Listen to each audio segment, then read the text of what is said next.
4 years into Putin's barbaric assault, the courage of Ukrainians burns bright. We are extending sanctuary to Ukrainians in their time of need, providing the weapons and aid to support them in their fight for a just peace. We're degrading Russia's economy and planning for a ceasefire that protects Ukraine's sovereignty. That support will never falter.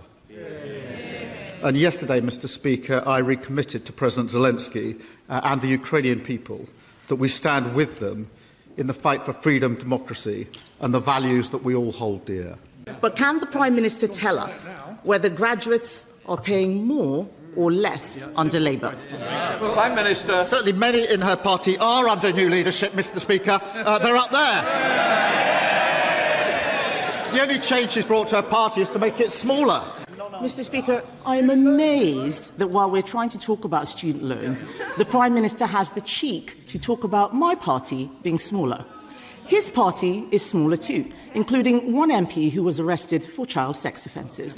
So perhaps before he gets on his high horse, he should ask why his backbenchers are saying that they're being called the Paedo Defenders Party. Yes. So why don't we get back? So if he... Yes, I didn't say it.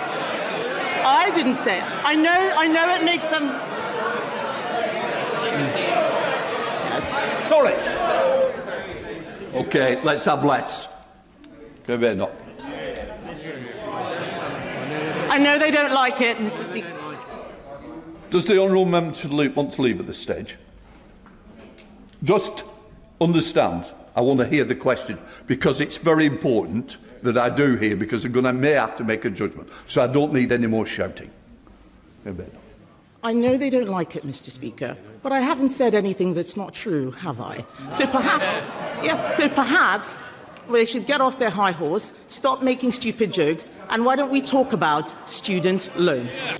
Mr. Speaker, the former Prime Minister, Gordon Brown, has raised deeply shocking concerns that Jeffrey Epstein may have used British airports and even RAF bases to traffic young women and girls in and out of our country. This is appalling. The Prime Minister knows that I agree with Gordon Brown that there needs to be a full public inquiry into all this. If he doesn't agree with Gordon Brown, will he, at the very least, commit to releasing the flight logs and related documents? Will he wait for the House to force the government to do that? Prime Minister. Well, I think it's important to appreciate there's obviously a police investigation going on, and I think it's right, and I'm sure he agrees with this, that that has to go wherever the evidence takes it, and we have to let that investigation run its course before deciding what next action needs to be taken. Sir Ed Davey.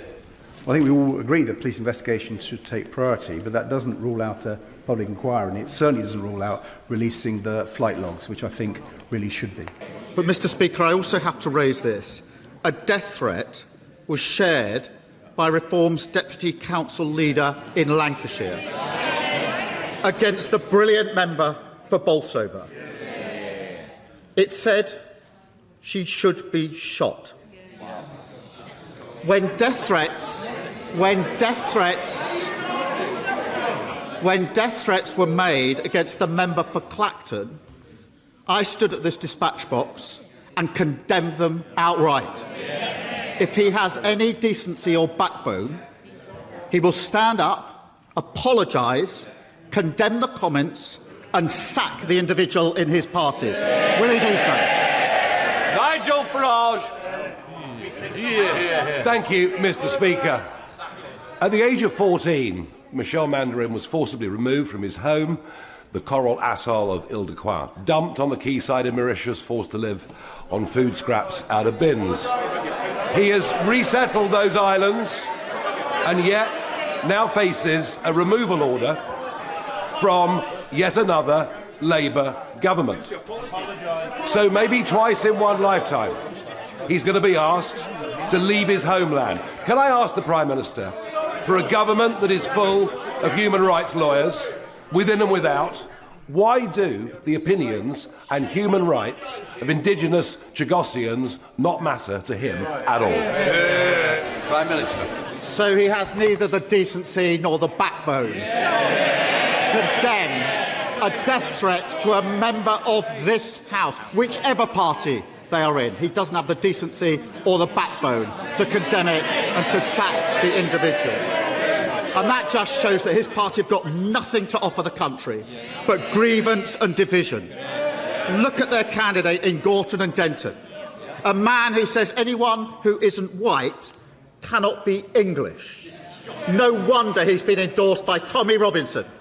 It doesn't represent our country, and anybody who wants to stand against that hatred and division should vote Labour on Thursday tomorrow in Gorton and Denton. And we have all heard the horrific news that a man entered Manchester Central Mosque last night in this, the holy month of Ramadan, carrying weapons, including a hammer, a knife and an axe.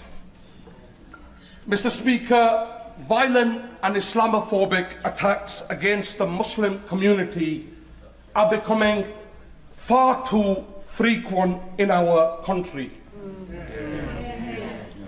Prime Minister, is it not the case that every single politician in this place, and I mean every politician, especially that lot over there.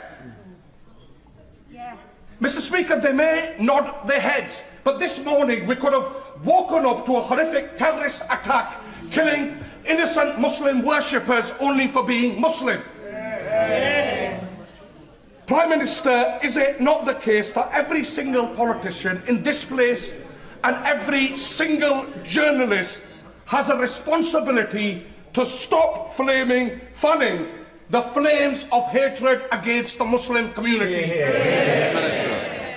Well, can I thank him for raising this really important case and tell him that I share his deep concern and the deep concern of the community over the incident at Manchester Central Mosque, particularly during the holy month of Ramadan. And we will not and must not relent in the fight against anti-Muslim hatred. We must not. Mr. Speaker, I remember visiting Peacehaven Mosque in the wake of the awful attack there. And when I did, I committed £40 million to protect mosques and community centres. It's a shame that we have to do that, but we do have to do it. And we're establishing a new fund to monitor anti-Muslim hatred and support victims.